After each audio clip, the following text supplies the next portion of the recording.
ಹೇಳ್ರಿ. ಖುಷಿ ಸುದ್ದಿ ಸಿಗುತ್ತಾ ಸರ್ ಚಿಕ್ಕೋಡಿ ಹಾಗೂ ಗೋಕಾಕ್ ಜನರಿಗೆ? ಇಲ್ಲ, ನಾವು ನಮ್ಮ ಸರ್ಕಾರ ಬಂದ ಮೇಲಿಂದ ನಾವು ಒತ್ತಡ ಹೇರ್ತಾ ಇದ್ವಿ ಎಲ್ಲರೂ. ಸೊ ಈಗ ಸರ್ಕಾರ ಅಂತಿಮವಾಗಿ ನಿರ್ಧಾರ ಮಾಡಬೇಕು, ಶಾಸಕರಂದೇ ಮಾಡಬೇಕಂತ ಅಭಿಪ್ರಾಯ ಇದೆ. ಇವತ್ತು ಕೂಡ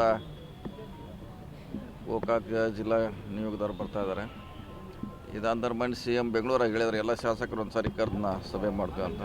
ಅದು ಬಹುಶಃ ಈ ಅಧಿವೇಶನದಲ್ಲಿ ಕರೆದು ಮಾತಾಡಿದಾಗ ಏನು ಔಟ್ಕಮ್ ಬರ್ತದೆ ನೋಡೋಣ. ಈಗ ಬೆಳಗಾವಿ ಜಿಲ್ಲೆ ವಿಭಜನೆ ವಿಚಾರವಾಗಿ ಕನ್ನಡ ಸಂಘಟನೆಗಳು ವಿಭಜನೆ ಮಾಡಬಾರ್ದು ಅನ್ನುವಂಥದ್ದು ಅವ್ರ ಜೊತೆ ಏನಾದರೂ ಅದನ್ನು ಅವರು ಸಿ ಎಮ್ ಅವ್ರು ಮೀಟಿಂಗ್ ಮಾಡಬೇಕು, ಅವ್ರು ತಮ್ಮ ಅಭಿಪ್ರಾಯ ಅವ್ರಿಗೆ ಹೇಳಬೇಕು. ಅಂದರೆ ಅವ್ರು ಏನು ಅಂತಿಮ ನಿರ್ಧಾರ ಏನು ಮಾಡ್ತಾರೆ ಕಾದು ನೋಡೋಣ ಅಷ್ಟೇ. ಸರ್, ಈಗ C M D C M ವಿಚಾರ ಈಗ ಅಧಿವೇಶನದವರೆಗೂ ತಾತ್ಕಾಲಿಕ ಬ್ರೇಕ್ ಮಾತ್ರ ಇಲ್ಲ, ಅದನ್ನು ಹೇಳಲ್ಲ. ಅದು ಸಹ ನಾವು ತಾತ್ಪರ್ಕಿಲ್ಲ. ಈಗ ಈ ಸದ್ಯಕ್ಕಂತ ಆ ಸಬ್ಜೆಕ್ಟ್ ಇಲ್ಲವೇ ಇಲ್ಲಿ ಕ್ಲೋಸ್. ತಾವು ಕೆಪಿಸಿಸಿ ಅಧ್ಯಕ್ಷರು ಯಾವಾಗ? ಈಗ ಹೇಳಿದ್ರಲ್ಲ, ಯಾವುದೂ ಈಗಿಲ್ಲ. ಚರ್ಚೆ ಬಂದಾಗ ನೋಡೋಣ, ಅದ್ರ ಬಗ್ಗೆ ಹೇಳಿದ್ದೀವಿ. ಚರ್ಚೆ ಬಂದಾಗ ಅದ್ರ ಬಗ್ಗೆ ಚರ್ಚೆ ಮಾಡೋಣ. ಹೇಳ್ರಿ. ಖುಷಿ ಸುದ್ದಿ ಸಿಗುತ್ತಾ ಸರ್ ಚಿಕ್ಕೋಡಿ ಹಾಗೂ ಗೋಕಾಕ್ ಜನರಿಗೆ?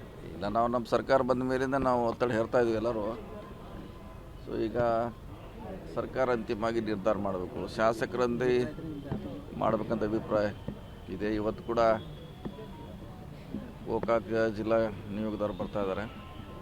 ಇದಾಂದ್ರೆ ಮನೆ ಸಿ ಎಮ್ ಬೆಂಗಳೂರಾಗ ಹೇಳಿದ್ರೆ ಎಲ್ಲ ಶಾಸಕರು ಒಂದು ಸಾರಿ ಕರೆದು ಸಭೆ ಮಾಡ್ತೀವಿ ಅಂತ. ಅದು ಬಹುಶಃ ಈ ಅಧಿವೇಶನದಲ್ಲಿ ಕರೆದು ಮಾತಾಡಿದಾಗ ಏನು ಔಟ್ಕಮ್ ಬರ್ತದೆ ನೋಡೋಣ.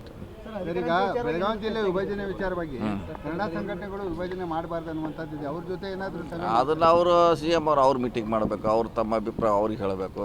ಅಂದರೆ ಅವ್ರು ಏನು ಅಂತಿಮ ನಿರ್ಧಾರ ಏನು ಮಾಡ್ತಾರೆ ಕಾದು ನೋಡೋಣ ಅಷ್ಟೇ. ಸರ್, ಈಗ C M D C M ವಿಚಾರ ಈಗ ಅಧಿವೇಶನದವರೆಗೂ ತಾತ್ಕಾಲಿಕ ಬ್ರೇಕ್ ಮಾತ್ರ ಇಲ್ಲ, ಅದನ್ನು ಹೇಳಲ್ಲ. ಅದು ಸಹ ನಾವು ತಾತ್ಪರ್ಕಿಲ್ಲ. ಈಗ ಈ ಸದ್ಯಕ್ಕಂತ ಆ ಸಬ್ಜೆಕ್ಟ್ ಇಲ್ಲವೇ ಇಲ್ಲಿ ಕ್ಲೋಸ್. ತಾವು ಕೆಪಿಸಿಸಿ ಅಧ್ಯಕ್ಷರು ಯಾವಾಗ?